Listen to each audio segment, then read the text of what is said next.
because prayer is essential to ending abortion in the United States and beyond. It is only by God's power that this great task can be accomplished.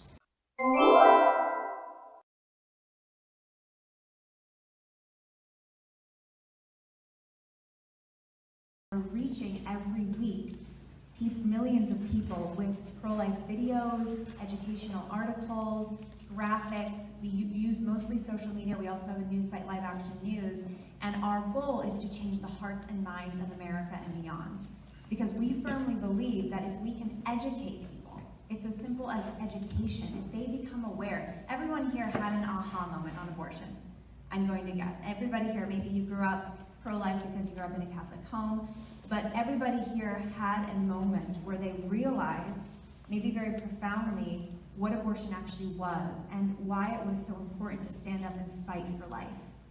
And for me, that moment was when I was a little girl. I'm actually not from a Catholic family. I became Catholic when I was a student at UCLA.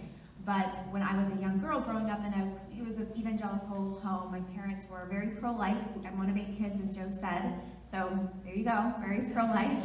And my parents were, not activists though. We weren't praying outside the abortion clinic. There was no 40 Days for Life yet. That would be founded, I think, when I was in college. So we were pro-life in the sense that life was good and precious, but my parents, we were not going outside the abortion clinic. We weren't doing anything necessarily activism oriented.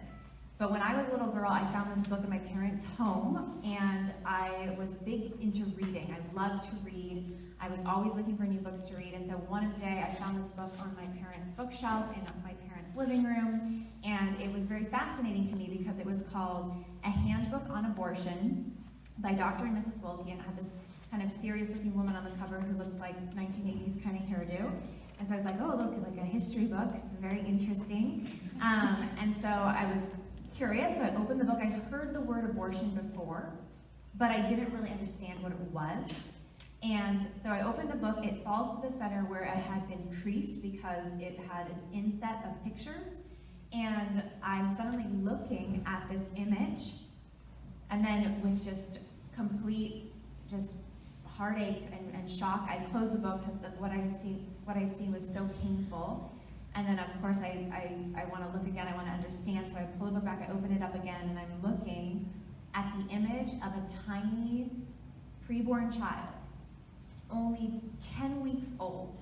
So you can see these newly formed little hands, newly formed little legs, this tiny newly formed little face.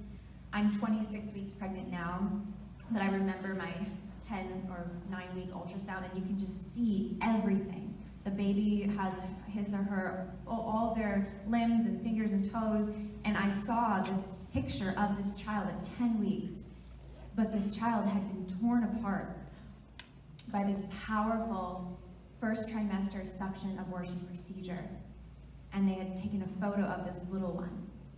And just looking at this image, I was just cut to the heart, and I wanted to understand it. What is this? Is this really happening? Is this real? What does it mean? And so I started to flip through the book. I found my mom later on and was talking to her about it and asking questions. What is this? Is this really happening? Is this real?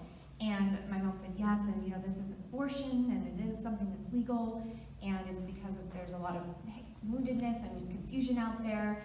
And I was so hungry to understand, how can we have allowed this to happen? And as most people in here know, it happened in 1973 with a Supreme Court ruling by 7 men on the court, 7 out of the 9, who made this decision for the entire country. They decided. It wasn't something that we voted on. It wasn't something that it was put to the American people to decide. It was their decision, 7 men on a court, that they made a decision for the entire country, and in many ways we've been exporting abortion to the world. So they impacted the entire world by saying that somehow abortion was a constitutional right, that somehow this was actually a woman's right, and that this was empowering to us. We know, those in this room, that the right to life is actually the first human right. If you don't have life, you can't enjoy any other human rights. But nowhere in the Constitution, nowhere in the Declaration of Independence, there's nothing about abortion. There's nothing about taking the right to take another human life.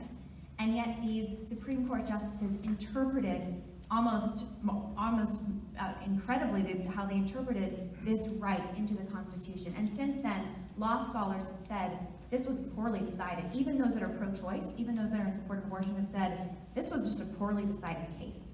Because even the justice who wrote the majority decision, Justice Blackmun, said, if it could be determined that this is a human life, that this is a person, then this whole case falls apart. And since then, since 1973, there have been over 60 million children killed by abortion in our country. The most basic bond of love. That's how we all began our life. We began our life in the womb of our mothers. We needed her. We needed her. And if that bond of love is severed, we don't have peace in the most intimate place where there should be peace.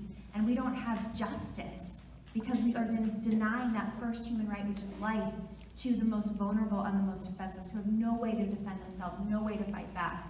And for me, becoming a mother now, again, it's easy because he's inside me, my son, so I don't have to do much for him. I have to feed him internally. But being a mother and having a child now has just made this point so much more strongly to me emotionally, because I can feel him, and I can see him, and I could hear his heart beating at just 7 weeks. And it makes me all the more angry. And I want us to, we have pain and hurt over this, there's so much grief over this, but angry at the lies. Women are being lied to. Girls are being lied to. This became so apparent to me when I was founding Live Action in San Jose as a student group, and then when I got to UCLA, all my fellow classmates, the girls that lived in my dorm, I saw the lies that they were being fed every day. I see the lies continue to today, and somehow, in some ways, get louder even. Lies coming from Hollywood elites, lies coming from news media, lies coming from college professors and health campus administrators, lies coming from really powerful politicians, lies coming from really powerful business people like Warren Buffett and Bill Gates, those that don't see life in the womb as precious.